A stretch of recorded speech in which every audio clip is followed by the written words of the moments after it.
Assalamualaikum warahmatullahi wabarakatuh. Di video sebelumnya saya sudah membahas tentang sejarah masuknya Al-Quran ke dunia barat ya teman-teman.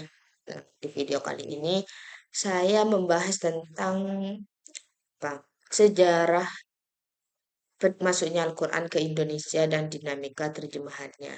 Yang mana materi kali ini akan membahas tentang bagaimana sih Al-Quran itu pertama kali dikenal di Nusantara, juga bagaimana mushaf ditulis dan dicetak, juga bagaimana proses penerjemahan Al-Quran ini berkembang dari masa ke masa begitu.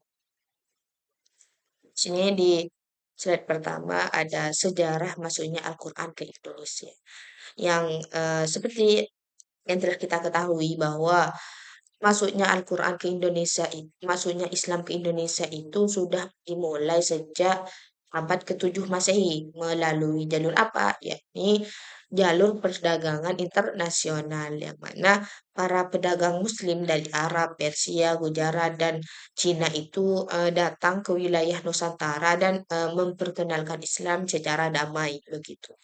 Nah, proses Islamisasi inilah yang berlangsung secara bertahap melalui banyak cara seperti ada perdagangan, dakwah, pendidikan hingga pernikahan dengan masyarakat lokal. Oleh karena itu, banyaknya jalur dan pengaruh ini muncul beberapa teori mengenai asal masuknya Islam di Indonesia seperti teori Arab, teori Gujarat, teori teori Persia, juga teori Cina. Gitu. Dari sejarah inilah kemudian menjadi dasar awal bagi berkembangnya pembacaan dan penggajian Al-Quran di Indonesia. Tuh. Di slide kedua ada penulisan dan pencetakan Al-Quran di Indonesia, yang mana mm, penulisan mushaf Al-Quran di Indonesia itu sudah dimulai sejak abad ke-13. Yang mana salah satu mushaf tertua yang ditemukan itu berasal dari sekitar tahun 1585 Masehi. Yang mana hal ini tuh menunjukkan bahwa tradisi penyalinan Al-Quran itu sudah berlangsung cukup lama begitu. Nah, memasuki era modern teman-teman, pencetakan mushaf itu mulai dilakukan. Pertama kali itu tercatat di tahun 1848 yang mana dilakukan oleh Muhammad Az-Zahari di Palembang begitu. Yang mana ini menjadi tonggak penting dalam penyebaran Al-Quran secara lebih luas di Nusantara. Tuh. Nah, untuk menjaga keaslian dan ketepatan mushaf, pemerintah kemudian membentuk Lajnah Pentashih Mushaf Al-Quran di tahun 1957,